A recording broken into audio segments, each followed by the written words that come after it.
The morning sun filtered through floor-to-ceiling windows of the Ashford estate, casting golden rectangles across Italian marble floors that gleamed like mirrors. In the east wing, behind a door marked with glittering gold letters spelling Oliver and Olivia, two 7-year-old twins stood over a small glass aquarium, their faces blank with the kind of detachment that comes from never having wanted for anything.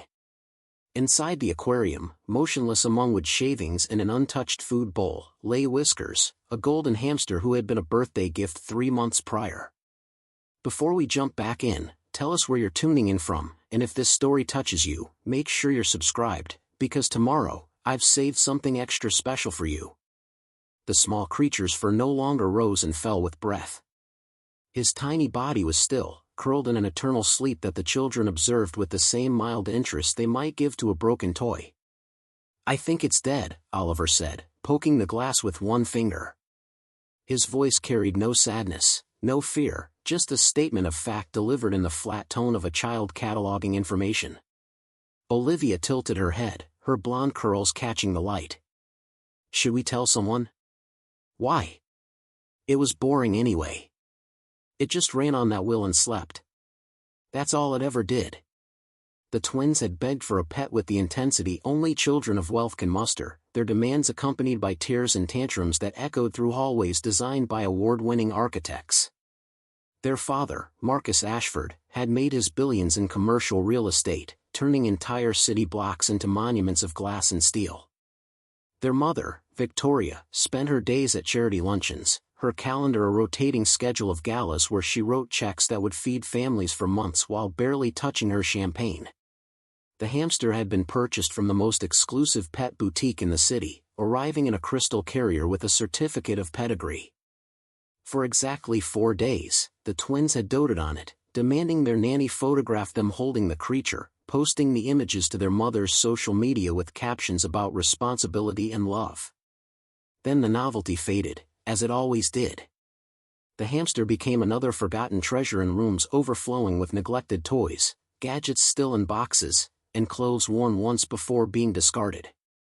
Neither child had fed Whiskers in over a week. The water bottle had run dry days ago. When the creature stopped moving on its wheel, stopped emerging from its small wooden house, the twins simply stopped looking at the aquarium altogether. Out of sight, out of mind, a philosophy they had absorbed from parents too busy to notice the small catastrophes of childhood. 3 floors below the twins' bedroom, in a small room off the kitchen that had once been a pantry, Rosa Martinez was already 2 hours into her workday. At 43, she had the kind of weariness that settled into bones, the exhaustion of someone who had spent 2 decades cleaning up after people who would never remember her face. Her hands, rough from chemicals and hot water, moved with practiced efficiency as she scrubbed countertops that would be covered in crumbs and spills by noon. Rosa had come to this country 17 years ago with her daughter Elena, then just a baby, fleeing a husband whose love had curdled into violence. She had crossed borders with nothing but a backpack, a photograph of her mother, and a determination forged in desperation. The first 5 years had been the hardest, living in a single room with 3 other families, working 3 jobs that paid under the table, always looking over her shoulder, always afraid. She had cleaned office buildings at night, scrubbed restaurant kitchens until dawn, and spent her afternoons caring for other people's children while Elena stayed with a neighbor who charged by the hour. Every dollar was split 3 ways: rent, food, and the savings account she had opened under a false name, money for Elena's future, for college, for a life better than the one Rosa could give her now. The Ashford family had hired her 6 years ago through an agency that specialized in what they called high-caliber domestic staff. The interview had been conducted by Victoria Ashford in a sitting room larger than the apartment Rosa shared with Elena. Victoria had barely looked at her, asking questions while scrolling through her phone, more concerned with Rosa's references than her humanity. The job paid better than anything Rosa had ever had. The hours were long, 6 days a week from 6 in the morning until 8 at night, but it was steady. It came with healthcare, a small room she could use when she worked late, and the kind of stability that allowed her to finally stop looking over her shoulder. Elena, now 17, was thriving in public school, getting grades that made Rosa's heart swell with pride she had never known she could feel. But the Ashford house was a cold place, beautiful in the way a museum is beautiful, meant to be admired but never truly lived in. Rosa had learned to make herself invisible, to move through rooms like a ghost, cleaning and organizing the chaos of wealth without ever being truly seen. She had perfected the art of silence, of knowing when to speak and when to simply nod, of understanding that her opinions were neither wanted nor valued. The family barely acknowledged her existence. Marcus Ashford might grunt a greeting if they passed in the hallway, though more often he simply looked through her as if she were another piece of furniture. Victoria gave instructions through text messages, rarely speaking to Rosa directly, treating her more like an app than a person. And the twins, Oliver and Olivia, had learned from their parents that Rosa was simply part of the house's functions, like the climate control or the security system, existing to serve but never to be considered. Rosa had grown children of her own back in Mexico, 2 sons she had left behind with her mother when she fled. They were grown now, one working in a factory, the other married with children Rosa had never met. The guilt of that abandonment was a constant ache, a wound that never fully healed. She sent money every month, spoke to them on video calls when she could, but the distance was more than geographical. It was a chasm carved by years and choices made in desperation. So when she cared for the twins, when she picked up their scattered toys and washed their dishes and folded their endless piles of clothing, she did it with a tenderness they never recognized. She saw in them the children she had lost, the years she could never reclaim. She noticed things their parents never saw, that Oliver was left-handed but forced himself to use his right because his father had made an offhand comment about it looking unprofessional, that Olivia had nightmares she never told anyone about, crying softly in the night until Rosa would slip into her room and sit quietly until the little girl fell back asleep. Rosa knew about the hamster. She had been the one who actually took care of it after the first week, filling its water bottle, changing its bedding, ensuring the small creature didn't starve from the twins' neglect. She had grown up on a small farm where animals were both livelihood and companions, where her grandfather had taught her that anything you took responsibility for deserved your care, whether it gave you eggs or milk or simply companionship. She had tried to engage the twins with Whiskers, showing them how to hold the hamster gently, explaining what the creature needed, hoping to spark some sense of responsibility in them. But they had looked at her with the same blank indifference they looked at everything that couldn't be consumed immediately, everything that required patience or sustained attention. 3 days ago, Rosa had noticed the twins had stopped visiting the hamster entirely. She had checked on the creature herself, finding it lethargic, its water bottle empty, its food bowl containing only a few scattered pellets.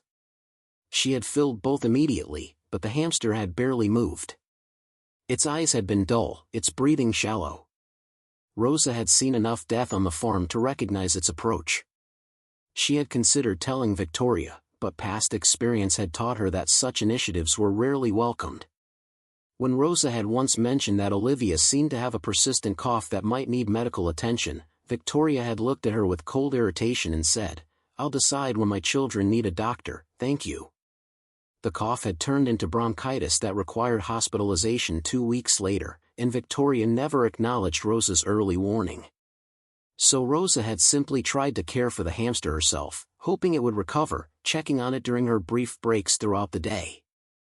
She had brought it fresh vegetables from the kitchen, trying to tempt its appetite, but the creature had refused to eat. Yesterday, when she checked, Whiskers had been barely responsive, his small body trembling. This morning, she knew before she climbed the stairs that the hamster would be gone. Rosa finished the kitchen and made her way upstairs, her footsteps silent on the thick carpet that ran down hallways lined with abstract art that cost more than she would earn in 5 years. She could hear the twins in their playroom, the sounds of video games and laughter, oblivious or indifferent to the small death that had occurred in their bedroom. She knocked softly on their door, a habit ingrained by years of respecting boundaries even when the people behind them had never respected hers. No answer came, so she entered, preparing to clean and organize the daily destruction that 2 children of privilege could create. The aquarium sat on a custom-built shelf designed to showcase the expensive habitat that had been purchased with the hamster. Rosa approached it slowly, though she already knew what she would find. Whiskers lay on his side, his small body rigid with rigor mortis, his eyes open but seeing nothing. The water bottle hung empty, the food bowl untouched for days. The hamster had died of neglect, slowly and alone, in a room full of abundance. Preparing and narrating this story took us a lot of time, so if you are enjoying it, subscribe to our channel, it means a lot to us. Now back to the story. Rosa felt something crack open inside her chest, a grief disproportionate to the death of a small rodent but connected to something much larger. She thought of her own children, left behind, of the ways poverty and desperation forced impossible choices. She thought of all the small deaths she had witnessed, the gradual erosion of dignity that came from being invisible, the slow starvation of the soul that happened when no one saw you as fully human. She stood there for a long moment, this woman who had crossed deserts and rivers, who had rebuilt her life from nothing, who cleaned the toilets and washed the underwear of people who would never know her name, and she made a decision. She would not simply dispose of this small creature like it was garbage. She would not let this death pass unmarked, another casualty of carelessness and wealth. Rosa carefully removed the aquarium's wire top and gently lifted Whiskers from his cage. His small body was stiff, his fur still soft despite the rigidity beneath. She wrapped him carefully in a clean cloth from the linen closet, one of the expensive hand towels that cost more than her weekly groceries, and she carried him downstairs. In the kitchen, she found a small wooden box that had once held expensive tea, the kind Victoria ordered from London and drank once before forgetting about. Rosa lined it with more soft cloth, creating a small bed, and placed Whiskers inside. She worked with the same care she brought to everything, the same attention to detail that made her invisible to the family but indispensable to their comfort. Then she went to find the twins. They were in the media room, sprawled on a leather sectional that could seat 12, their eyes glazed with the bright colors of whatever game they were playing on the massive screen that dominated one wall. Empty juice boxes and snack wrappers littered the floor around them, evidence of the constant consumption that marked their days. "Oliver, Olivia," Rosa said quietly, standing in the doorway. They didn't look up, didn't acknowledge her presence. She waited, counting to 10 in her head, a technique she had developed for maintaining patience. When they still didn't respond, she walked to the screen and turned it off. "Hey!" Oliver shouted, sitting up with indignation. We were in the middle of a level. "I need to speak with you both," Rosa said, her voice calm but carrying a firmness that was rare enough to catch their attention. "It's about Whiskers." Olivia's face flickered with something, a brief shadow of concern or perhaps just irritation at the interruption. "What about it?" "Him," Rosa corrected gently. Whiskers was a him, not an it. "And he died. This morning. In his cage." The twins stared at her. Oliver's face showed confusion, as if he couldn't quite process the information. Olivia looked down at her hands, her expression unreadable. "Oh," Oliver said finally. "Okay. So can we get a new one? Maybe a rabbit this time? I saw a video where a rabbit did tricks." Rosa felt the crack in her chest widen. She knelt down so she was at eye level with them, something she rarely did, usually maintaining the physical hierarchy that the family expected. "Don't you want to know what happened? Don't you want to see him?" "Why?" Olivia asked, genuine puzzlement in her voice. "It's dead. What's there to see?" "He died because no one fed him," Rosa said, her voice still gentle but carrying a weight that made both twins finally look at her directly. "He died because his water bottle was empty. He died alone, slowly, while you were down here playing games." Oliver's face flushed. "That's not our fault. You're supposed to take care of stuff like that. That's your job." The words landed like a slap, not because they were intentionally cruel, but because they reflected exactly what these children had been taught. That other people existed to serve them, to clean up their messes, to bear the consequences of their actions. That life was consequence-free as long as you had enough money to pay someone else to deal with the aftermath. Rosa stood up slowly, her knees protesting after hours of scrubbing floors. She looked at these children, these small humans who had been given everything except the things that mattered most, and she made a choice that could cost her everything she had worked for. She would not let this moment pass. She would not allow this small death to be meaningless. "Come with me," she said, and something in her tone made them obey, sliding off the couch and following her back to the kitchen. On the counter sat the small wooden box, its lid still open. Rosa gestured to it. "This is Whiskers. I've prepared him for burial." The twins approached hesitantly, looking into the box at the small shrouded form. In death, Whiskers looked even tinier than in life, barely larger than Rosa's palm. Oliver reached out to touch the box, then pulled his hand back, something like uncertainty crossing his features. "What do you mean, burial?" Olivia asked. "Like at a cemetery?" "Yes," Rosa said. "Like at a cemetery. Because when something dies, especially something we were responsible for, we honor it. We acknowledge that it lived. We say goodbye properly." "But it's just a hamster," Oliver protested, though his voice had lost some of its earlier certainty. "It's not like it was important." Rosa pulled out her phone, an old model she had bought used, its screen cracked from a drop she couldn't afford to repair. She scrolled through her photos until she found what she was looking for. She held the screen out to the twins. The image showed a small wooden cross in dusty earth, flowers wilting in the harsh sun. It was crude, made from sticks tied together with wire, but someone had carved a name into it, Pedro. "This is my son's grave," Rosa said quietly. "He died when he was 4 years old, from a fever we couldn't afford to treat. I was 17. We were so poor that we couldn't even buy a proper marker for him. My father made this cross from scraps. But we still buried him. We still said goodbye. Because his life mattered, even though it was short, even though we had nothing." The twins stared at the photo, then at Rosa, seeing her perhaps for the first time as something other than a fixture of their house. Olivia's eyes had widened, and Oliver had gone very still. "I have another son and a daughter," Rosa continued, putting her phone away. "They live far away, in another country. I left them when they were young because I had to. Because staying would have killed me. Every day I wake up knowing I missed their lives, their birthdays, their first days of school, everything. I sent money, I called when I could, but I wasn't there. That's what I live with." She placed her hand on the wooden box, her fingers gentle against the smooth wood. Whiskers was a small creature. He lived a short life. But he was alive. He felt things. When you held him those first few days, before you forgot about him, he probably felt safe. When you stopped feeding him, he felt hunger. When his water ran out, he felt thirst. And when he died, alone in that cage, he felt that too. Rosa looked at each twin in turn. "Your parents have given you everything. You live in a house most people can't even imagine. You have toys and clothes and food and safety. But they haven't taught you the most important thing. They haven't taught you that actions have consequences. That everything you do, and everything you don't do, matters."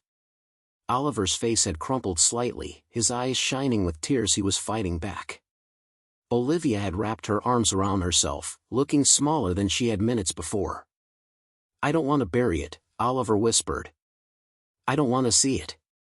"I know," Rosa said softly. "Death is frightening, especially when you've never seen it before. But this is part of life. Everything that lives will die. Everything. And when we care for something, when we take responsibility for something, we see it through to the end. That's what honor means." She closed the box gently, the small click of the lid settling into place somehow final and significant. "This afternoon, after your parents come home, we're going to have a funeral for Whiskers. A real one. And you're going to be part of it. You're going to carry this box.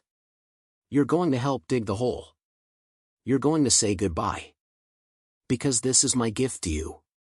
"A gift?" Olivia said, her voice confused. "How is this a gift?" Rosa met her eyes, and in that moment, she let these children see all of her, not just the invisible servant, but the woman who had survived, who had lost, who knew what it meant to carry grief and guilt and still wake up every morning. "Because I'm going to teach you something your parents can't buy for you. I'm going to teach you that every life matters, no matter how small. That responsibility means something. That when you make choices, even choices like forgetting to feed a pet, there are real consequences. She picked up the box, holding it carefully against her chest. Get dressed properly. Not your play clothes. I'll meet you in the garden in an hour. As the twins left, moving slowly like children waking from a dream, Rosa stood alone in the kitchen holding a small wooden box that contained a dead hamster and somehow represented everything she had learned about loss and love and the terrible weight of caring for things in a careless world. She thought about Elena, her daughter who had grown up in this country, who spoke English better than Spanish now, who had opportunities Rosa could never have imagined at her age. Elena was good, kind, thoughtful in ways that had nothing to do with Rosa's parenting and everything to do with who she fundamentally was. Rosa had done her best, but there had been so many days when she wasn't there, when work took her away from school plays and soccer games and the small moments that built a childhood. And she thought about her sons, Carlos and Miguel, now men she barely knew, their voices familiar but somehow foreign on video calls. Carlos worked in a factory making parts for American cars. Miguel had married young, had 3 children, was trying to make a life in the same small town where Rosa had been born. They loved her, she knew, but it was complicated love, shadowed by abandonment and necessity and choices that had no good options. Rosa had sent money home for Pedro's grave marker, a proper one, 10 years after his death. It was small, simple granite with his name and dates and a lamb carved at the top. She had never seen it in person. She had stared at the photo her mother sent, at this marker for a child she had held as he died, and she had wept for days, grief that was old but somehow still fresh. That grief had taught her something about death that these children, in their insulated world of privilege, had never had to learn. That death was not a concept, not something that happened in movies or video games.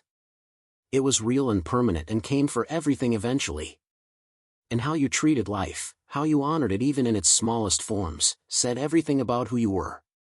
The hour passed slowly as Rosa prepared. She went to the garden, a sprawling landscape of manicured perfection maintained by a team that came twice a week. In a far corner, hidden behind ornamental grasses, she found a small patch of earth beneath an old oak tree. The gardeners rarely worked here, it was too remote from the main viewing areas, too imperfect for the aesthetic Victoria demanded. Using a hand trowel from the garden shed, Rosa began to dig. The earth was hard, resistant, her hands protesting each strike. She dug until she had a hole about a foot deep, wide enough for the small wooden box. Sweat ran down her back despite the cool air. Her hands would ache tomorrow, adding to all the other aches. When she finished, she sat back on her heels and looked at the hole.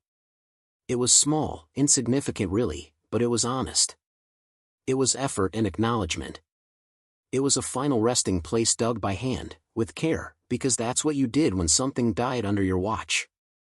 The twins appeared at the edge of the garden, walking slowly, holding hands in a way Rosa had never seen them do before. They had changed into their church clothes, the outfits Victoria had bought for the rare occasions when the family made public appearances at charity events. Oliver wore a small suit that probably cost more than Rosa's monthly salary. Olivia wore a dark blue dress, her hair brushed and pulled back. They looked younger somehow, vulnerable in a way their usual confident entitlement obscured. They walked to where Rosa waited by the grave, their steps hesitant.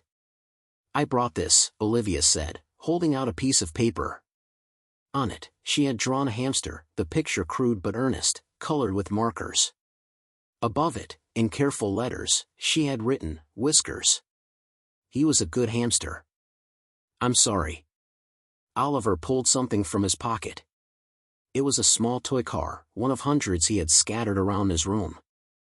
"I thought," he said, his voice small, "maybe he could have this. In case there's a place where hamsters play with toys." Rosa felt her throat tighten. These small offerings, these gestures from children who had been taught that everything was disposable, meant more than they could possibly understand. "That's very kind," she said gently. "Let's put them in the box with him." She opened the lid one last time. The small shrouded form lay peaceful in its makeshift coffin. Olivia placed her drawing beside the hamster, folding it carefully. Oliver set his toy car next to it, his hand lingering for a moment before he pulled away. Rosa closed the box and handed it to Oliver. "You should carry him to the grave," she said. "You were his caretaker, even if you forgot. This is your chance to do right by him at the end." Oliver took the box, holding it carefully in both hands. He walked to the hole Rosa had dug and knelt down, looking into the empty earth. "I didn't mean for him to die," he said, his voice cracking. "I just forgot. I didn't think it mattered if I fed him today or tomorrow or the next day." "I know," Rosa said, kneeling beside him.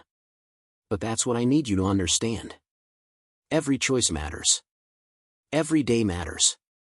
When you take responsibility for something, a pet, a promise, a person, you can't just forget about it when it stops being fun or interesting. Life doesn't work that way." Olivia knelt on Oliver's other side, tears running down her cheeks. "I killed him," she whispered. "We killed him because we didn't care enough." Rosa put her arm around the little girl, feeling her shake with sobs. "Yes," she said, because there was no other honest answer. "But you can learn from this. You can let this teach you to be better." Together, they lowered the box into the hole. It settled into the earth with a soft thud, final and irrevocable. Rosa handed Oliver the trowel. "Cover him gently. Say goodbye as you do it." Oliver took the tool with trembling hands and began to push earth over the box. "Goodbye, Whiskers," he said, his voice barely audible. "I'm sorry I wasn't a better owner. I'm sorry you had to die because of me." Olivia took the trowel next, adding her own soil to the grave. "I wish I could take it back," she said. "I wish I had fed you. I wish I had cared." When the hole was filled, Rosa patted the earth down gently, creating a small mound. She had brought a stone from the garden, smooth and palm-sized. Using a marker from the kitchen, she wrote on it, "Whiskers. Beloved pet. He mattered." She placed the stone at the head of the grave, a simple marker for a simple life. Then she bowed her head and began to speak in Spanish, words the twins couldn't understand but somehow felt. It was a prayer her grandmother had taught her, one said over graves, asking for peace for the departed and wisdom for the living. When she finished, they stood in silence for a long moment. The afternoon sun slanted through the oak tree's branches, creating patterns of light and shadow on the small grave. Birds sang in the distance, indifferent to the small ceremony, life continuing as it always did. "What do we do now?" Oliver asked, looking up at Rosa with red-rimmed eyes. "Now," Rosa said, "you remember. You remember this feeling, this weight in your chest. You remember what it cost Whiskers for you to learn this lesson. And you live differently because of it." They walked back to the house slowly, three figures moving through the perfect garden, carrying between them a new understanding of loss and consequence and the terrible responsibility of caring for fragile things in a world that kept spinning regardless of whether small creatures lived or died. Inside, Rosa made the twins hot chocolate, something she rarely did, and they sat at the kitchen island, sipping in silence. The sweetness of the drink seemed wrong somehow, a comfort they didn't deserve, but Rosa insisted. "Life goes on," she said. "Even after death. Even after we fail. We sit, we drink, we remember, and then we keep living. That's all we can do." "Tell us more," Olivia said suddenly, looking at Rosa with new eyes, seeing her perhaps for the first time. "Tell us about your son. About Pedro." And so Rosa did, there in the kitchen of a house she cleaned but didn't own, talking to children she cared for but weren't hers. She told them about a little boy who loved to chase chickens and had a laugh like music. Who had died because poverty meant choosing between food and medicine. Who was buried in hard earth beneath a makeshift cross because that was all they could afford. She told them about leaving her children, about the guilt that never faded, about sending money home but missing birthdays and first steps and the sound of her sons' voices changing as they grew into men. She told them about building a life from nothing, about the sacrifices immigration demanded, about the invisible labor that kept wealthy houses running. The twins listened, truly listened, their hot chocolate growing cold in their cups. And in their eyes, Rosa saw something she had never seen before, recognition of her as a complete human being, with history and loss and love that existed beyond her function in their home. When Marcus and Victoria Ashford came home that evening, expensive coffee in hand, barely acknowledging Rosa as she prepared dinner, they didn't notice anything different about their children. They didn't see the way Oliver and Olivia moved more quietly, more thoughtfully. They didn't notice that the twins' room was slightly cleaner, that they had picked up after themselves for the first time in memory. And they certainly didn't know about the small grave in the corner of their garden, beneath the oak tree, where a hamster named Whiskers lay buried with a child's drawing in a toy car, his brief life honored by 3 people who had learned something about death and responsibility and the weight of caring for fragile things in an indifferent world. Rosa went about her work, her hands moving through familiar tasks, but something had shifted. She had taken a risk, stepping outside the invisible boundaries that governed her role in this house. She had asserted herself, had insisted these children see death for what it was, had forced them to confront consequences in a way their parents never would. It could cost her everything. If Marcus or Victoria found out, if the twins mentioned the funeral, if her deviation from servant to teacher was discovered, she would be fired. No references, no severance, just gone. And Rosa would be back where she started, scrambling for work, trying to keep Elena in school, watching their small stability crumble. But as she washed dishes and wiped counters, as she moved through the evening routine that had become automatic, Rosa felt something she hadn't felt in years. She felt purposeful. She felt like she had done something that mattered, something beyond cleaning and organizing and maintaining the machinery of wealth. She had taken 2 children who believed they lived in a world without consequences and shown them a truth their privilege had obscured. That every life mattered. That every choice had weight. That death was real and permanent and came for everything, and how you honored life in the face of that inevitability said everything about who you were. Later that night, alone in her small room off the kitchen, Rosa looked at pictures on her cracked phone screen. Elena, smiling in her school photo, 17 and beautiful and kind. Carlos and Miguel, men now, their faces weathered by work and worry. And Pedro, forever 4, frozen in the single photograph she had of him, his face bright with a joy he didn't get to keep. She had lost so much. She had sacrificed her own children's childhoods to survive, to give them a chance at something better from a distance. She had buried a son in hard earth and left 2 others behind. She had spent decades invisible, cleaning up after people who would never know her name, never see her as fully human. But today, for a few hours, she had been seen. She had taken a small death and made it mean something. She had taught 2 children a lesson their wealth could never buy them. And maybe, just maybe, years from now when Oliver and Olivia were grown, when they made choices about how to treat the people around them, about responsibility and consequence and the value of small lives, they would remember an afternoon in a garden with a woman whose name they might forget but whose lesson would remain. Rosa set her phone down and closed her eyes, exhaustion pulling her toward sleep. Tomorrow she would wake before dawn and begin again, scrubbing and cleaning and maintaining the illusion of perfection. But tonight, she let herself feel something like pride, something like purpose, something that whispered that maybe all the loss and sacrifice and invisible labor had meaning beyond survival. In the east wing of the house, Oliver lay in his bed, unable to sleep, his mind replaying the feeling of earth covering that small wooden box. He thought about the hamster's tiny body, about the days without food or water, about the slow death he had caused through thoughtlessness. And he cried, quietly, tears he didn't want anyone to see. Grief mixing with shame mixing with a new understanding that actions had weight, that neglect was a form of violence, that forgetting wasn't the same as it never happening. In the room next door, Olivia clutched her favorite stuffed animal, a bear she had slept with since she was a baby, and thought about Rosa's son, about a boy who died because his family was poor, about all the small graves in the world, about how lucky she was and how little she had appreciated it. She thought about the drawing she had made, about trying to put into words and pictures something she couldn't quite name, an apology and a promise and a recognition all tangled together. And in the corner of the garden, beneath an oak tree's spreading branches, a small grave sat unmarked except for a stone with words written in permanent marker. In the morning, dew would settle on the earth, and later the sun would dry it. Birds would hop nearby, searching for insects.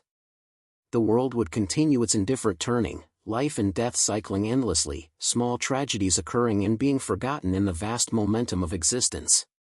But for now, in this moment, 3 people in different parts of a house lay awake, thinking about a hamster named Whiskers, about death and responsibility and the invisible labor of caring for fragile things.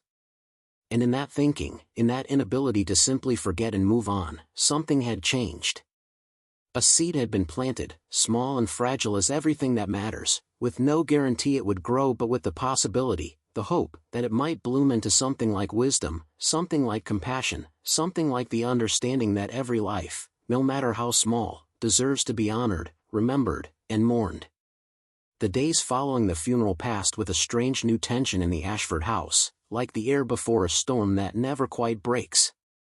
Rosa moved through her routines with the same practiced efficiency, but she carried a quiet vigilance, waiting for the inevitable moment when her transgression would be discovered. She had overstepped, she knew that. She had ceased being invisible, had imposed her values on children who weren't hers to shape, had created a ceremony in a garden that belonged to people who paid her to maintain it, not consecrate it. Yet nothing happened. Marcus continued his pattern of early departures and late returns, his interaction with the household limited to grunted acknowledgments and occasional complaints about things not being exactly as he expected. Victoria maintained her schedule of charity events and shopping excursions, her presence in the house more theoretical than actual, leaving behind only evidence of her passing, discarded shopping bags, half-drunk bottles of expensive water, instructions texted to Rosa about meals to prepare and dry cleaning to arrange. The twins, though, had changed in ways their parents seemed utterly blind to. Oliver no longer scattered his possessions carelessly, leaving trails of destruction for Rosa to clean. He picked up after himself with a new mindfulness, placing things back where they belonged, asking Rosa where items should go rather than simply abandoning them wherever his interest waned. Olivia had begun following Rosa around the house during her afternoon cleaning, not pestering or demanding, but simply being present, watching the work with a new attention that made Rosa both uncomfortable and oddly touched. On the 3rd day after the burial, Olivia appeared in the kitchen while Rosa was preparing the family's dinner, a complicated meal that Victoria had requested after seeing it featured in some food magazine.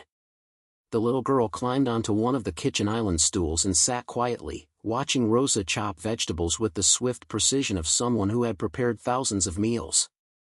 "Does it hurt?" Olivia asked suddenly.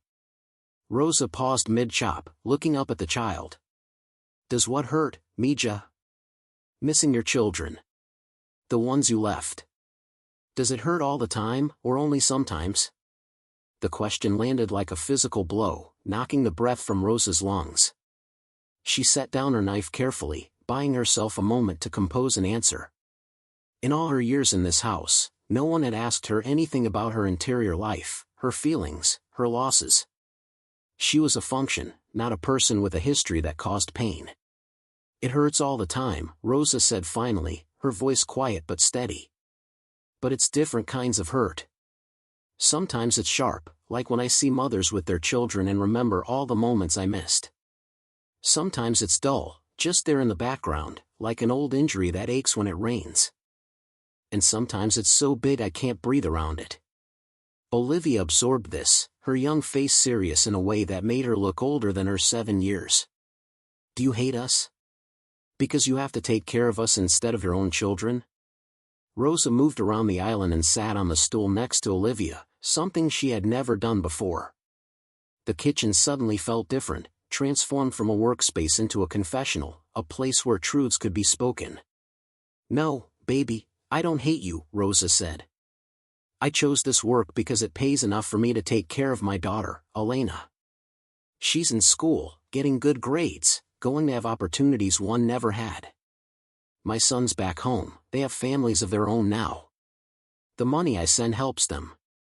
So when I take care of you, when I clean your rooms and cook your meals, I'm also taking care of my own children, in a way. It's all connected." "But it's not fair," Olivia said, her eyes bright with tears. "You shouldn't have to choose between being with your children and feeding them. Someone should have helped you. Someone should have made it so you could do both." The simple clarity of a child's sense of justice, unburdened by the complications adults use to excuse inexcusable systems, made Rosa's throat tight. No, Mija, it's not fair. A lot of things in this world aren't fair. But we do the best we can with what we have. Olivia reached out and took Rosa's hand, her small fingers wrapping around Rosa's work-roughened palm. When I grow up, I want to help people like you. I want to make it so mothers don't have to leave their children. Rosa squeezed the little girl's hand gently. That's a good dream, baby. Hold on to that. They sat like that for a moment, connected across the vast gulf of their different worlds, until Rosa heard the front door open and Victoria's voice calling about some urgent matter. Rosa stood quickly, returning to her vegetables, and Olivia slipped away, but something had shifted between them, a recognition that hadn't existed before the funeral, before the small grave in the garden. Oliver's transformation was quieter but no less profound. He had begun reading, actually reading, not just the assigned pages for school that he usually rushed through to get back to video games, but voluntarily, hungrily. Rosa noticed books appearing around the house, checked out from the school library, books about animals and their care, about responsibility, about children who faced hardships and overcame them. One evening, Rosa found him in the garden, sitting near the oak tree where Whiskers lay buried. He had brought a small watering can and was tending to some wildflowers that had sprouted near the grave. When he saw Rosa, he didn't run away or act embarrassed, just looked up at her with solemn eyes. I want to make sure something grows here, he said. So it's not just empty ground. Rosa sat down on the grass beside him, her tired body protesting the movement but her heart insisting.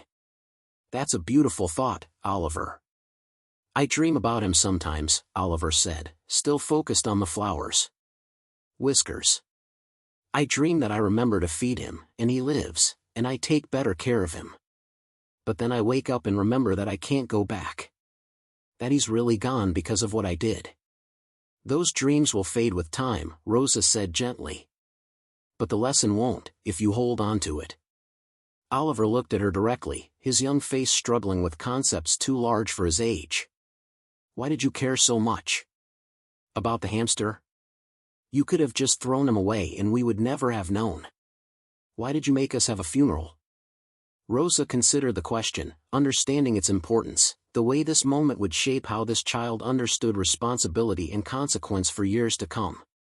Because I've seen too much death that was unmarked, uncared for. My son Pedro, the one I told you about, he died because we were poor. Because in the world we live in, some lives are treated as disposable. And I decided a long time ago that I wouldn't be someone who treated any life as disposable, no matter how small. Even though it might get you in trouble? Oliver asked. Even though my parents might fire you? Even though, Rosa confirmed. Because some things matter more than keeping a job. Some things you have to do because they're right, even when they cost you. Oliver reached out and touched the stone marker, his fingers tracing the words Rosa had written. I'm going to remember this forever. When I'm grown up, when I have my own house, I'm going to think about Whiskers and make sure I never forget what it means to be responsible for something. Rosa watched this child, this product of immense privilege who was beginning to understand the weight of his advantages and the obligations they carried, and she felt something like hope, fragile and uncertain but real. The following week brought changes Rosa hadn't anticipated. Victoria announced they would be hosting a charity gala at the house, one of her regular events where wealthy friends gathered to write checks for causes they barely understood, making themselves feel virtuous while enjoying expensive catering in an open bar. The event would require days of preparation, extra cleaning, special arrangements, and Rosa would be expected to work extended hours without additional pay. She had done this before, multiple times, had perfected the art of being invisible while ensuring everything ran smoothly, that drinks were refilled and surfaces stayed pristine and the machinery of wealthy charity ran without visible effort. But this time felt different, colored by the new awareness the twins had developed, their growing consciousness of Rosa as a complete person rather than a household appliance. The evening before the event, as Rosa was doing her final preparations, polishing silver that would hold hors d'oeuvres and arranging flowers that cost more than her weekly salary, Oliver and Olivia appeared in the dining room where she worked. "Can we help?" Oliver asked. Rosa looked up, surprised. "Help with what, me Joe?" "With getting ready for tomorrow. We want to help you." Rosa glanced toward the door, instinctively worried about Victoria discovering this deviation from the expected order. "That's very kind, but this is my job. Your parents wouldn't want you doing housework." "That's stupid," Olivia said with the blunt honesty of children. "Why shouldn't we help? It's our house too. And you're always working so hard." Before Rosa could respond, both children had pulled up chairs and begun carefully polishing silverware, their movements tentative but earnest. Rosa watched them for a moment, torn between the rules she was expected to enforce and the genuine kindness being offered, then made her decision and handed them each a polishing cloth. They worked together in companionable silence for a while, the only sounds the soft clink of silver and the swish of cloth. Then Oliver spoke, his voice carefully casual in the way children used when asking questions they'd been thinking about for a long time. "Rosa, why do you think some people have so much money and other people don't have anything?" It was a minefield of a question, one that could get Rosa fired if she answered honestly, if her words somehow made their way back to Marcus and Victoria. But looking at these children, who were genuinely asking, genuinely trying to understand the world beyond their insulated bubble of privilege, Rosa couldn't bring herself to give them platitudes. "That's a complicated question with lots of different answers," she said carefully. "Sometimes people work hard and get opportunities and build wealth. Sometimes people inherit money from their families. Sometimes people are just lucky, born in the right place at the right time. And sometimes, the system is set up in ways that make it easier for some people to succeed and harder for others." "What do you mean, the system?" Olivia asked. Rosa set down the candlestick she was polishing and looked at both children. "Okay, let me explain it this way. Imagine you're running a race. But some people start at the starting line, and some people start a mile behind. Some people have good shoes and training, and some people have no shoes at all. The race is supposed to be fair, everyone running the same distance, but it's not really fair because everyone isn't starting from the same place." Oliver frowned, processing this. "So you started behind?" "Way behind," Rosa said. "I was born in a country where there weren't many opportunities. My family was very poor. I didn't get much education. When I came here, I didn't speak English well, I didn't have papers, I didn't have connections or money or any of the things that make it easier to get ahead. So I worked the jobs no one else wanted, the jobs that paid very little, and I ran that race as hard as I could, but I was always running from behind." "That's not fair," Olivia said, echoing her earlier sentiment. "No, it's not," Rosa agreed. "But that's the world we live in. Some people are born with advantages, like you too. You have good food, good schools, a safe home, parents who can afford to give you opportunities. You started the race way ahead of most people. So what are we supposed to do about it?"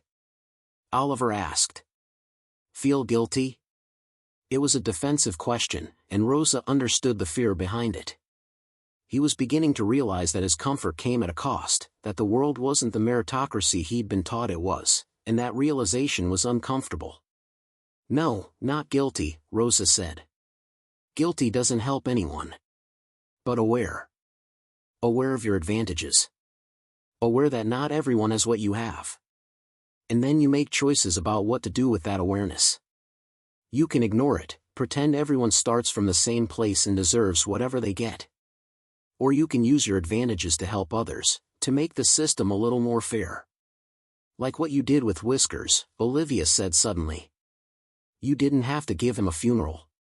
You didn't have to teach us about death and responsibility.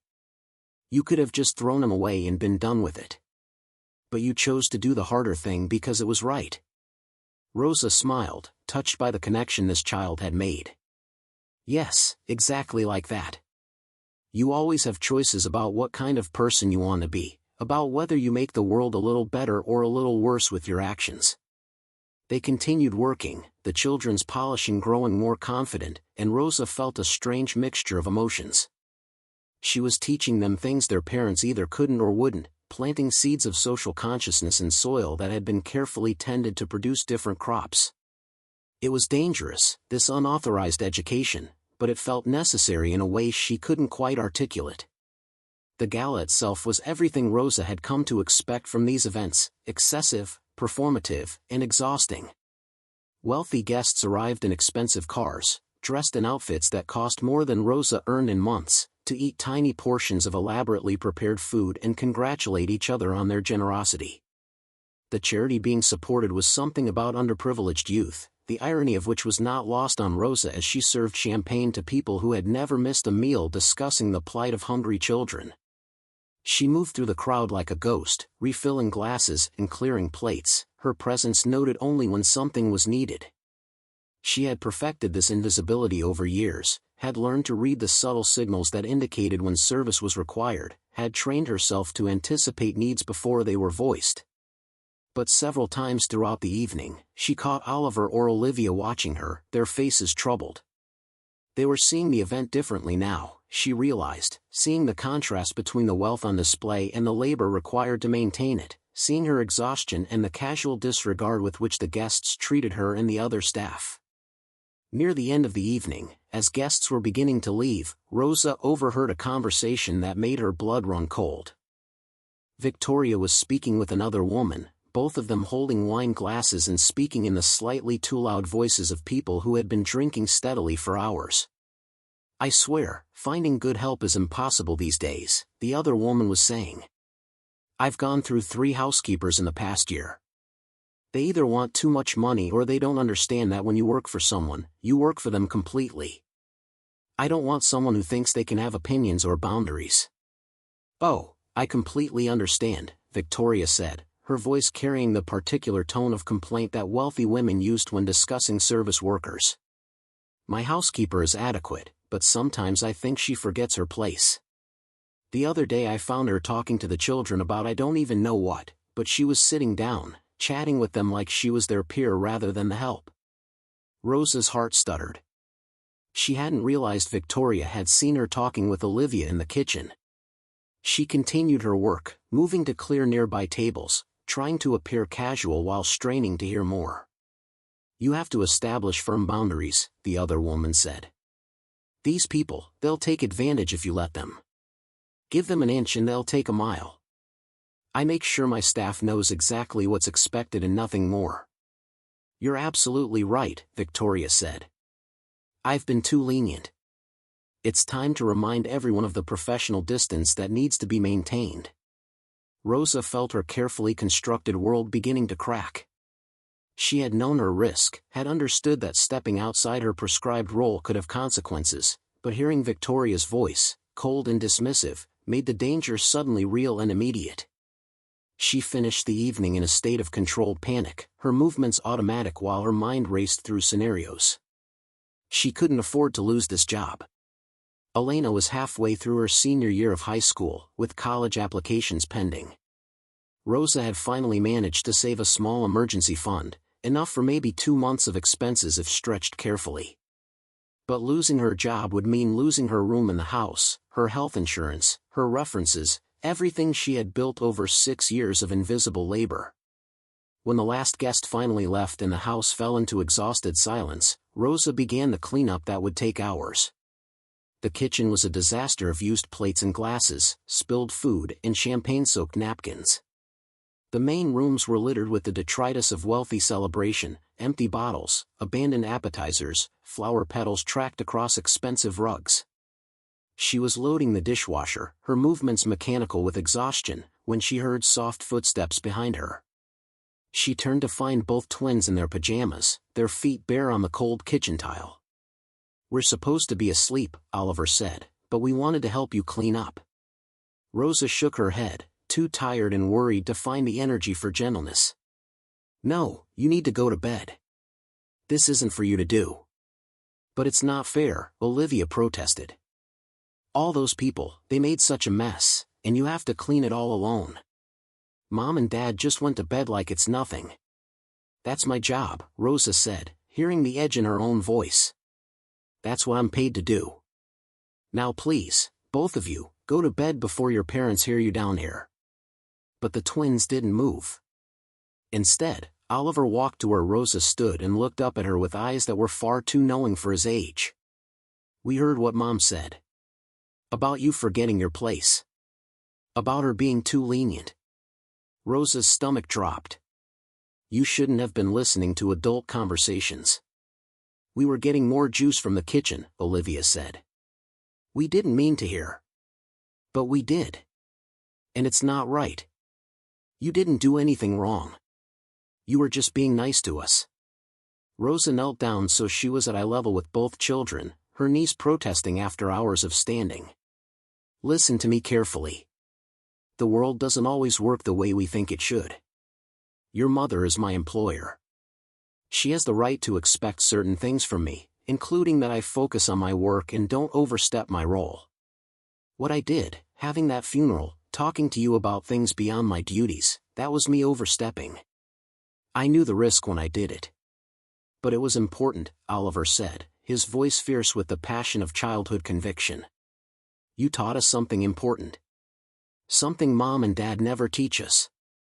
How is that wrong?" "It's not about right or wrong," Rosa said wearily. "It's about power and money and the way the world works. Your parents pay me. That means they get to decide what role I play in this house. If they want me to just clean and cook and stay silent, that's their right." "That's a stupid right," Olivia said, tears running down her cheeks. "You're a person. You have important things to say. They should listen to you." Rosa pulled both children into a hug, feeling them tremble against her, their small bodies warm and solid. "Thank you for caring," she whispered. "Thank you for seeing me. But you need to go to bed now, and tomorrow, we all need to go back to the way things were before the funeral. Do you understand?" They pulled back, looking at her with devastated faces, but they nodded. As they turned to go, Oliver looked back one more time. "It's not fair," he said again, and then they were gone, padding silently back up the stairs. Rosa returned to her cleaning, her body aching and her heart heavy. She had known better than to let herself hope that anything would really change, that a single afternoon and a small funeral could somehow alter the fundamental power dynamics of this house. She was the help, and no amount of human connection or teaching or caring could change that basic fact. She worked through the night, cleaning and organizing until the house showed no evidence of the evening's excess. By the time she finally collapsed into her small bed, dawn was already lightening the sky. She had maybe 3 hours before she would need to wake and begin the morning routine. Her mind was too full for sleep, circling endlessly around Victoria's words, around the twins' faces, around the precariousness of her position. But exhaustion eventually won, and she fell into a fitful sleep filled with dreams of graves and running and trying to reach children who kept getting further away no matter how fast she ran. The next morning arrived too soon, dragging Rosa from sleep with the mechanical shriek of her alarm. Her body protested every movement, muscles stiff from the previous day's labor, but she forced herself up and into her uniform. The house was quiet, everyone still sleeping off the excesses of the gala, giving Rosa time to prepare breakfast and begin the day's cleaning before the family woke. She was making coffee when Victoria appeared, earlier than usual, already dressed in exercise clothes that probably cost more than Rosa's monthly salary. She poured herself coffee without acknowledging Rosa's presence, scrolling through her phone with the distracted air of someone who had already forgotten the previous night's event. "I'll need you to take the dry cleaning in this morning," Victoria said without looking up. "And the flower arrangements from last night can be thrown away. I don't want to see any reminders of the event. Also, I'm having lunch here with some friends, so prepare something light. Salads, maybe some of that quinoa thing you made before." "Yes, ma'am," Rosa said quietly, her voice carefully neutral. Victoria looked up from her phone, her gaze finally landing on Rosa with a focus that made Rosa's heart race. "One more thing. I've been thinking about household management, about making sure everyone understands their role clearly. I'll be drawing up a more formal set of expectations, duties, and boundaries. We'll have a meeting about it next week." The threat was clear, wrapped in corporate language but unmistakable. Rosa felt the walls closing in, her carefully constructed stability crumbling. "Of course, ma'am. Whatever you think is best." Victoria nodded, already dismissing Rosa from her attention, returning to her phone and her coffee. Rosa turned back to her work, her hands moving through familiar motions while her mind calculated and recalculated her limited options. She could look for another job, but without references from the Ashfords, who would hire her? She could try to return to the kind of under-the-table work she had done years ago, but she was older now, not as strong, and the competition from younger immigrants was fierce. She could move, find a cheaper city, but Elena's school, her friends, her life was here. Every option led to some form of loss. The day progressed with agonizing slowness, each task colored by Rosa's anxiety about the future. She moved through the house like a woman already saying goodbye, noticing details she had taken for granted: the way afternoon light hit the kitchen floor, the smell of the expensive soap the family used, the familiar weight of the vacuum cleaner she had pushed across these floors countless times. The twins were subdued, speaking to her only when necessary, their earlier warmth replaced by a careful distance that broke Rosa's heart even as she understood its necessity. They were protecting her, she realized, trying to stay within the bounds of what was appropriate, what was allowed, even though it cost them something to do so. That evening, after dinner was served and cleaned up, after the family had retreated to their various corners of the house, Rosa found herself drawn to the garden. The sun was setting, painting the sky in shades of orange and pink, and she walked slowly to the oak tree where Whiskers lay buried. The small grave was barely visible now, just a slight mound in the earth with the stone marker Rosa had placed. The wildflowers Oliver had been tending were growing, small shoots of color against the grass. It looked peaceful, this tiny plot of consecrated ground, this place where a small life had been honored against all the pressures of expedience and invisibility. Rosa sat down on the grass, her body grateful for the rest, and looked at the marker. "I don't know if I did the right thing," she said aloud, speaking to the grave, to Whiskers, to God, to anyone who might be listening. "I tried to teach them something important, but maybe I just made everything worse. Maybe I should have stayed in my lane, should have just been grateful for what I had instead of trying to be something more." The evening air was cool, carrying the smell of cut grass and distant flowers. Somewhere nearby, birds were settling into trees for the night, their calls growing quieter as darkness approached. The world continued its patient turning, indifferent to Rosa's crisis, to her fear, to the small dramas of human struggle that played out beneath the vast sky. "I miss my children," Rosa continued, tears running down her face. "I miss the ones I left and the one I never get enough time with. I miss my son who died. I miss who I was before life made me into someone who had to choose between being a mother and feeding her children. And I'm so tired of being invisible, of being a pair of hands that clean and cook but never a voice that matters." She sat there as the sky darkened, as the first stars began to appear, as the air grew cold enough to make her shiver. She sat and cried for everything she had lost, for the precariousness of everything she had built, for 2 children who were learning about injustice and consequence but who would likely forget her name before they graduated high school. Eventually, she stood and walked back to the house, her eyes red but her face composed. She had work to do tomorrow, and the day after that, and every day until Victoria finally decided to fire her or Rosa found another way forward. She had survived worse than this. She had crossed deserts and borders, had buried a child, had rebuilt her life from nothing multiple times. She would survive this too, somehow. She had to. Because Elena needed her, because her sons back home needed the money she sent, because giving up wasn't an option when so many people depended on her continuing to stand, to work, to endure. Inside the house, lights glowed warm against the darkness. Rosa could see silhouettes moving behind curtains, the family going about their evening routines, unaware of or indifferent to the woman who made their comfort possible. She stood outside for one more moment, looking at this house that wasn't her home, this family that wasn't hers, this life she had built that could be taken away with a single conversation. Then she straightened her shoulders, wiped her face, and went inside to prepare for another day of invisible labor, carrying with her the weight of a small funeral, 2 changed children, and the uncertain hope that sometimes seeds planted in rocky soil could still, against all odds, find a way to grow. The week that followed felt like waiting for a storm that kept threatening but never quite breaking. Victoria went about her routines with the same distracted efficiency, mentioning nothing more about the promised meeting, leaving Rosa in a state of suspended anxiety. Marcus remained largely absent, his interaction with the household limited to demands and complaints. The twins continued their careful distance, speaking to Rosa only about practical matters, their eyes holding apologies they couldn't voice. Rosa threw herself into her work with renewed intensity, as if perfect execution of her duties might somehow shield her from the consequences she felt circling. She cleaned with obsessive thoroughness, cooked with meticulous attention to detail, anticipated needs before they were voiced.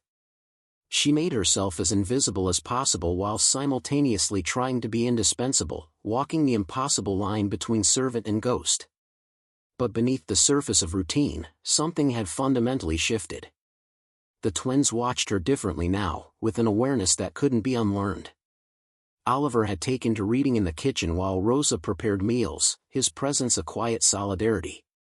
Olivia left small drawings around the house where Rosa would find them, pictures of flowers and hearts and stick figures holding hands, childish messages that said what words couldn't. And Rosa, despite her fear, despite her exhaustion, despite knowing better, felt something unfamiliar stirring in her chest. It felt dangerously like hope, fragile and foolish but persistent. She had touched these children's lives in a way that mattered. She had taken a small death and made it mean something. Whatever came next, whatever price she paid for stepping outside the boundaries of her role, that truth remained. 1 week after the gala, Victoria called Rosa into her office, a room that was used primarily for Victoria's charity work and online shopping.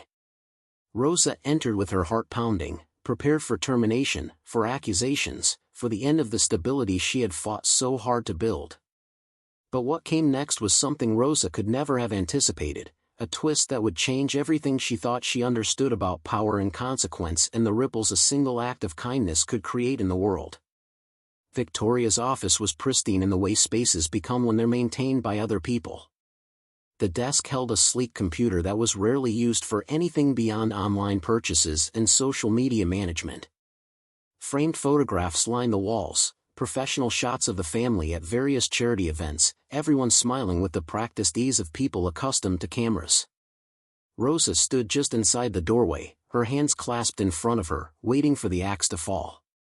Victoria sat behind her desk, fingers steepled in a pose Rosa recognized from business meetings on television. The silence stretched between them, deliberate and uncomfortable. Rosa had learned long ago not to fill these silences, not to offer explanations or excuses unless directly asked. Invisible people didn't volunteer information. Finally, Victoria spoke, her voice carrying none of the warmth that might exist between equals. I had an interesting conversation with Oliver and Olivia yesterday. They asked me about income inequality and why some children go hungry while others have more than they need. Can you imagine my surprise when my 7-year-old twins suddenly developed social consciousness? Rosa's heart hammered against her ribs, but she kept her expression neutral, her voice steady. Children are naturally curious, ma'am. They ask questions about the world. Don't, Victoria said sharply, her composure cracking slightly. Don't insult my intelligence by pretending you don't know exactly what I'm talking about. They told me everything. The hamster, the funeral, your little lessons about responsibility and privilege and consequences. They told me about your dead son, about your children you abandoned, about all the personal details you shared with them. The word abandoned landed like a slap, and Rosa felt her carefully maintained calm waver. She wanted to defend herself, to explain that leaving her children hadn't been abandonment but survival, that every choice she had made was the best of terrible options. But she remained silent, knowing that nothing she said would matter to this woman who had never had to make impossible choices. I should fire you, Victoria continued, her voice cold with certainty. You overstepped egregiously. You imposed your values on my children. You shared inappropriate personal information. You created an unauthorized event on my property. Any one of those things would be grounds for immediate termination. Rosa nodded slowly, her mind already calculating how quickly she could pack her things, where she and Elena might stay, how long their savings would last. I understand, ma'am. I'll collect my belongings. I said I should fire you, Victoria repeated, emphasis on the conditional. I didn't say I would. Rosa looked up, confusion breaking through her resignation. Victoria was watching her with an expression that was difficult to read, something complicated flickering behind her perfectly made-up eyes. My children cried when I told them I was considering letting you go, Victoria said, and for the first time, Rosa heard something human in her voice, something vulnerable beneath the armor of wealth and control. Actually cried. Oliver said you were the only adult who ever taught them anything that mattered. Olivia said you helped them understand that every life has value. Do you know how that made me feel, hearing my children say that a housekeeper taught them things their own mother couldn't? It was a trap, Rosa thought. An invitation to sympathy that would somehow be used against her. She said nothing, waiting. Victoria stood and walked to the window, looking out at the manicured grounds, at the garden where a small grave lay hidden beneath an oak tree. I grew up poor, she said quietly, so quietly that Rosa almost didn't hear. Not immigrant poor, not fleeing violence poor, but working class poor. My father worked in a factory. My mother cleaned houses, actually, just like you. I put myself through college, worked 3 jobs, married well. I clawed my way into this life. She turned back to face Rosa, and her expression was complicated with emotions Rosa couldn't name. I thought I was protecting my children by shielding them from struggle, by giving them everything I didn't have. I thought comfort and privilege were gifts. But listening to them talk about that hamster, about responsibility and consequences, I realized I've been doing them a disservice. I've been raising children who think the world exists to serve them, who have no concept of what life costs for the people who make their comfort possible. Rosa remained silent, unsure where this confession was leading, whether it was genuine or some elaborate justification for whatever Victoria had already decided. I'm not firing you, Victoria said finally. But things are going to change in this household. I want you to continue teaching my children. Not in place of their regular education, but alongside it. I want them to understand how the world works for people who weren't born into privilege. I want them to learn about consequences and responsibility and the value of labor. It was so unexpected that Rosa couldn't process it immediately. She had prepared for termination, for the destruction of her carefully built stability, not for this strange validation, this bizarre request that she continue doing exactly what she thought would get her fired. I don't understand, Rosa said carefully. You want me to teach them? I want you to be yourself around them, Victoria clarified. Not invisible, not just the help. I want them to see you as a complete person with a history and perspective. I want them to understand that every person they meet has a story as complex as their own. Can you do that? Rosa felt tears threatening and fought them back, unwilling to show weakness in this moment. Why, she asked, the single word carrying years of confusion, of being treated as less than human, of wondering why wealth made some lives matter more than others. Victoria's composure cracked completely, tears running down her carefully made-up face. Because I look at my children and I see myself at their age, entitled and ignorant, and I hate it. Because I've spent 20 years building walls between myself and where I came from, and those walls have made me cold. Because a hamster died in my house and I wouldn't have cared except that it changed my children, and that change came from you, from someone I've treated as invisible for 6 years. She sat back down heavily, her perfect posture collapsing into something more human. I called my mother last night. We haven't spoken in 2 years because she embarrasses me, because she still talks like someone who didn't graduate college, because being around her reminds me of everything I've tried to escape. I told her about the hamster, about what you did, and you know what she said? She said, "That woman has more class than you'll ever buy." The silence that followed was different from the earlier tension, heavy with revelation and the uncomfortable intimacy of confession. Rosa stood frozen, her mind struggling to reconcile this vulnerable woman with the cold employer she had known for years. I don't know how to be different, Victoria said quietly. I don't know how to undo years of pretending I'm someone I'm not. But I want my children to be better than me. I want them to have privilege but not be poisoned by it. And I think you can teach them that in ways I can't. Rosa found her voice finally, her words careful but honest. Your children are good kids, Mrs. Ashford. They have kind hearts. They just needed someone to show them that kindness matters, that it costs something, that it's a choice you make every day. Victoria nodded, wiping her face with hands that trembled slightly. I'm sorry, she said, and the apology carried the weight of 6 years of casual cruelty, of being treated as a function rather than a person. I'm sorry for the way I've treated you. For seeing you as the help instead of as a woman who sacrificed everything to give her children a chance. I can't undo that, but I can try to do better. Rosa didn't know what to say. This wasn't the reconciliation she had imagined, wasn't the justice she had sometimes fantasized about in her exhausted moments. It was messier than that, more complicated, an imperfect recognition from an imperfect person who was trying, however clumsily, to change. Thank you, Rosa said finally, because what else could she say? I'll do my best with the children. And Rosa? Victoria added as Rosa turned to leave. You'll get a raise. A significant one. An actual days off, not just the bare minimum.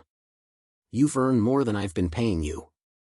Rosa left the office in a daze, her mind reeling from the conversation, from the unexpected turn her life had taken. She had braced for disaster and instead found something she didn't have a name for yet, something that felt fragile and promising and terrifying all at once. The twins were waiting for her in the kitchen, their faces anxious. When they saw her, Olivia ran forward and hugged her waist tightly. Mom said she wasn't going to fire you. Is that true? You're staying? I'm staying, Rosa confirmed, her voice thick with emotion she no longer needed to hide. Oliver joined the hug, and for a moment, the three of them stood together in the kitchen of a mansion, a housekeeper and 2 wealthy children who had learned about death and were learning about life, about the invisible labor that sustained their comfort, about the distance between privilege and poverty and the choices that determined which side of that divide you landed on. The months that followed were strange and difficult and ultimately transformative. Victoria followed through on her promises, giving Rosa a raise that meant she could start saving for Elena's college in earnest, establishing actual boundaries around working hours that gave Rosa time to breathe. More significantly, she began dismantling the walls she had built between herself and her origins, inviting her mother to visit, talking to the twins about her own childhood in ways that made their privilege visible to them. Marcus was slower to change, his transformation less dramatic but present nonetheless. He began acknowledging Rosa when they passed in hallways, asking questions about her daughter, showing interest in her life beyond her function in the household. It was awkward, the fumbling attempts at connection from a man who had spent decades seeing service workers as scenery, but it was genuine. The twins flourished under Rosa's expanded role in their lives. She began eating dinner with the family several nights a week, the artificial boundaries between employer and employee softening into something more like extended family. She told them stories about her childhood, about growing up poor in a small town, about the choices poverty forced on people, about immigration and sacrifice in the price of survival. Oliver became passionate about social justice, reading everything he could find about inequality and systemic poverty. He started a food drive at his expensive private school, pestering his wealthy classmates' parents for donations with the fervor of the newly converted. Olivia volunteered at a local shelter, bringing home stories about the families she met, asking questions that had no easy answers about why the world worked the way it did. They tended Whiskers' grave together, the 3 of them, Rosa and the twins, planting perennials that would bloom year after year. The small plot became a garden within the garden, a space that represented something larger than a dead hamster, something about memory and consequence and the way small acts of kindness could ripple outward in unexpected ways. Rosa brought Elena to dinner one evening, nervous about mixing her worlds, about her daughter seeing her in this context of service and wealth. But Elena fit seamlessly into the strange new dynamic, talking to the twins about school and dreams, sharing stories about growing up as the child of an immigrant, the pride and guilt and complicated love that came with that identity. Watching her daughter laugh at the Ashfords' dinner table, seeing the twins listen to Elena with genuine interest, Rosa felt something unlock in her chest. She had spent so many years divided, her identity fractured between the woman who cleaned toilets and the mother who sent money home and the daughter who had left her own mother behind.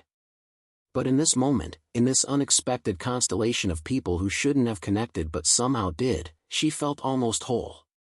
The first anniversary of Whiskers' death arrived quietly. Rosa woke that morning thinking about the small creature who had died of neglect, about the funeral that had risked everything, about the impossible chain of events that had transformed her life. She had learned to expect disaster, to brace for loss, to protect herself from hope. But this past year had taught her something different, something about the possibility of change, about how people could surprise you if given the chance. She found the twins already in the garden when she arrived, sitting by Whiskers' grave, their faces thoughtful. They had brought flowers, expensive roses from the florist their mother used, but also wildflowers they had picked themselves from the edges of the property where cultivated perfection gave way to natural chaos. "We wanted to remember him," Oliver said when Rosa approached. "To make sure we never forget what we learned." "About death?"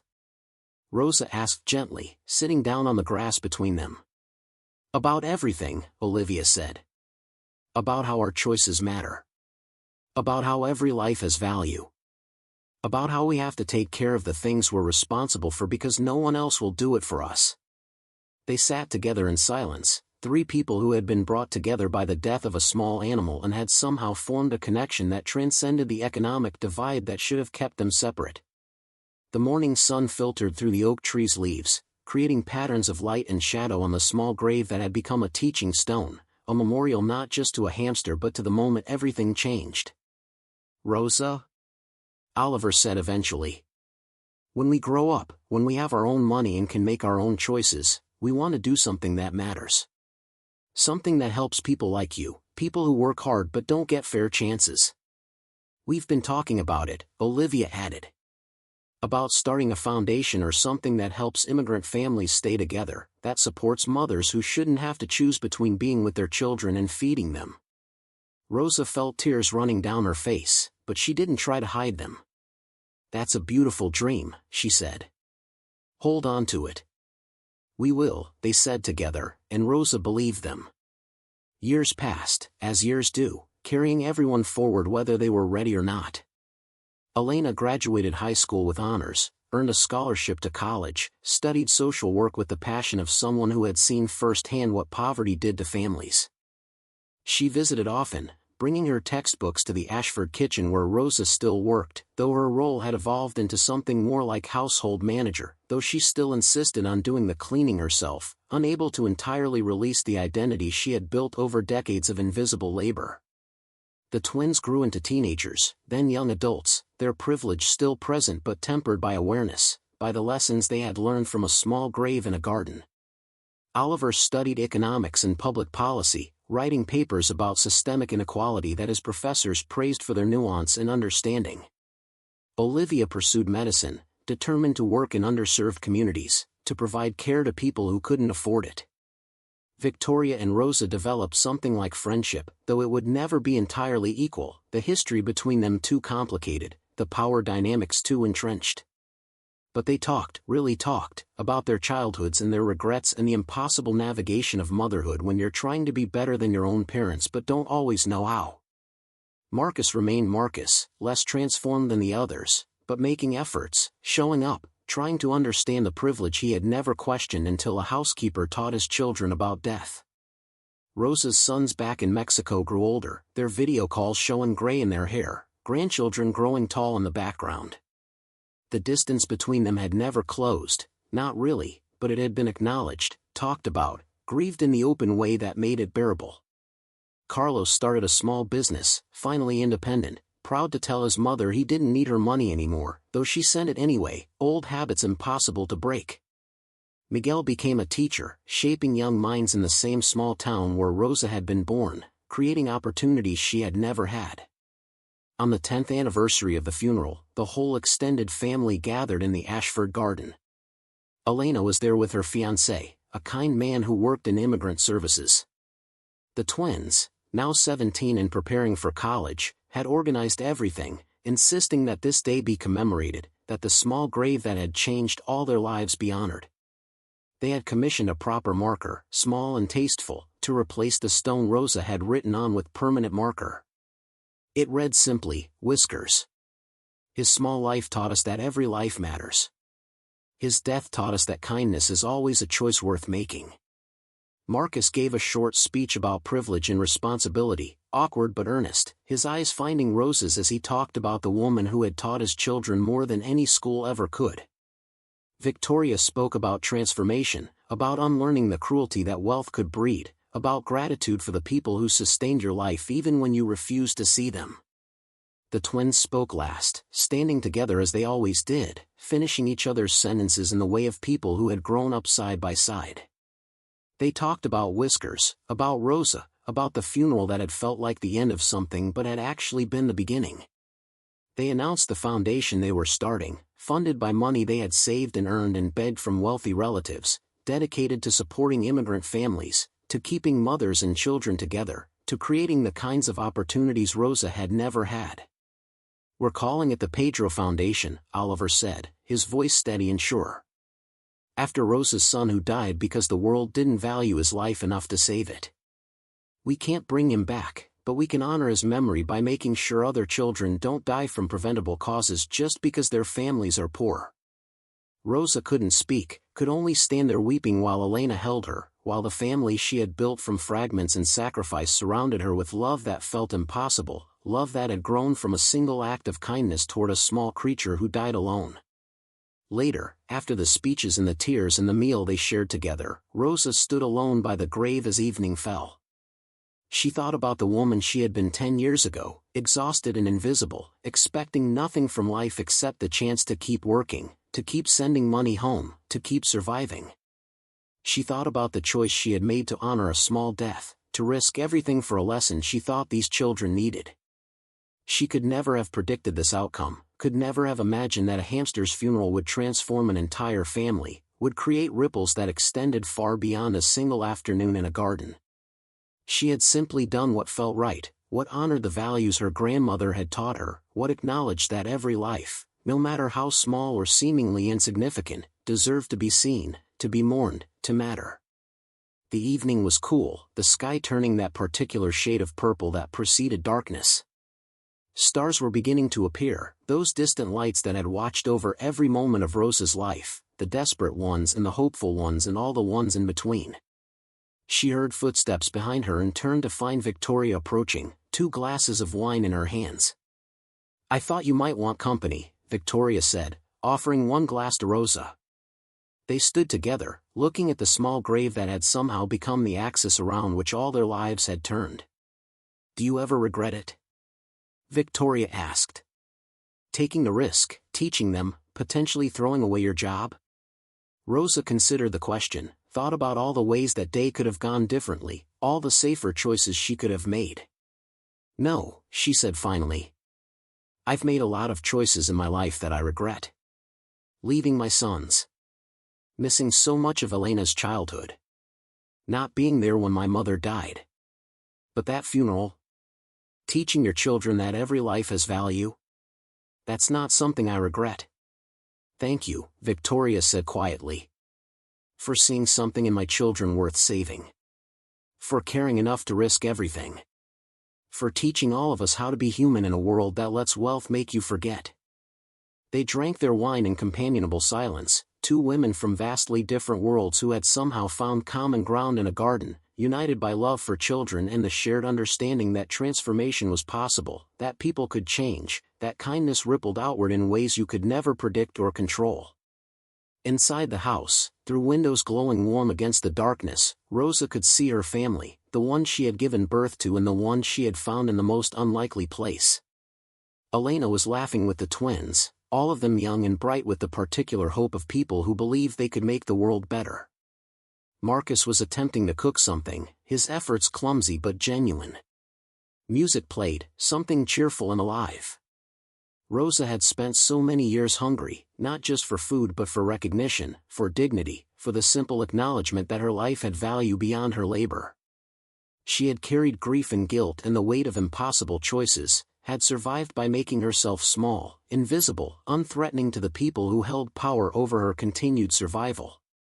But standing in this garden, a glass of wine in her hand and a friend beside her, looking at a small grave that had become a teaching stone, Rosa felt something she had almost forgotten how to feel. She felt seen, truly seen, not as a function or a servant or an invisible pair of hands that maintained wealthy lives, but as a complete human being whose story and struggles and wisdom had value. The wind picked up, carrying the scent of flowers and fresh earth, rustling the leaves of the oak tree that stood sentinel over Whiskers' grave. Somewhere in the distance, a dog barked. A car passed on the street beyond the estate's walls. Life continued its patient turning, indifferent to the small miracles and transformations that happened in the spaces between moments. "We should go in," Victoria said eventually. "Before they eat all the food." Rosa nodded, but she took one more moment, looking at the grave, sending a silent thank you to a small creature who had lived briefly and died unnecessarily but whose death had somehow created space for change, for growth, for the kind of transformation that only happened when someone was brave enough to insist that every life mattered, even when the world said otherwise. As they walked back to the house together, Rosa thought about her grandmother, who had taught her about tending graves and honoring the dead, about the dignity of labor and the importance of kindness even when it cost you. She thought about Pedro, her son who died too young, whose memory now lived on in a foundation that would help others survive what he couldn't. She thought about all the invisible workers, the cleaners and cooks and caretakers who sustained the world's comfort while remaining unseen. And she thought about Whiskers, a small golden hamster who had been neglected to death, whose brief life had mattered far more than anyone could have predicted, whose funeral had been the pebble that created ripples still spreading outward, touching lives and changing hearts in ways that would continue long after everyone present had turned to dust. Inside the house, warmth and light and love waited. A family not bound by blood but by choice, by the decision to see each other fully, to acknowledge the ways their lives were interconnected, to honor the truth that kindness was never wasted, that every act of compassion mattered, that the smallest gesture of care could transform the world if you were brave enough to make it. Rosa stepped through the door into light and laughter, leaving behind the garden and its small grave, carrying forward the lessons that death had taught about life, about value, about the revolutionary act of insisting that every existence, no matter how humble, deserved to be honored, remembered, and mourned. Years from now, when the twins had children of their own, they would bring them to this garden and tell them the story of Whiskers, of a housekeeper who risked everything to teach a lesson, of a funeral that changed a family. They would tend the grave together, these future generations, keeping alive the memory of a small death that had somehow contained the seeds of transformation. And Rosa, older but still herself, would watch these children playing in the garden where she had once buried a hamster with tears running down her face, and she would know that her grandmother was right. Every life mattered. Every kindness counted. Every choice to see and honor and care for the vulnerable things in the world created ripples that extended far beyond what you could see or measure or understand. That was the lesson Whiskers had taught, the gift his small life and unnecessary death had given. Not that death was the end, but that how you responded to death, how you honored life even in its smallest forms, determined who you were and who you could become. The night grew deeper, stars multiplying in the vast darkness above the Ashford estate. Inside, a family celebrated, their laughter carrying through open windows into the garden where a small grave reminded them all that transformation was possible, that people could change, that kindness was the most revolutionary force in the world. And Rosa, who had started her journey in desperate poverty, who had sacrificed everything for survival, who had been invisible for so many years, finally allowed herself to feel something dangerous and beautiful and true.